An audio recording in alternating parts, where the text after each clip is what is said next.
हल्की ठंड अच्छी मतलब अच्छी लगती है। और अभी जस्ट मैंने एक और पिक्चर भी कंप्लीट किया है जो जिसका शूटिंग था बस्ती में, मैं शूटिंग कर रही थी छठी मैया के आशीर्वाद। वो भी बहुत अच्छी पिक्चर है, वो शायद 19 को रिलीज भी होगी।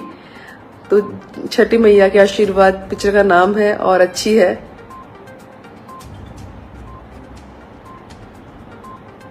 मंगला बहन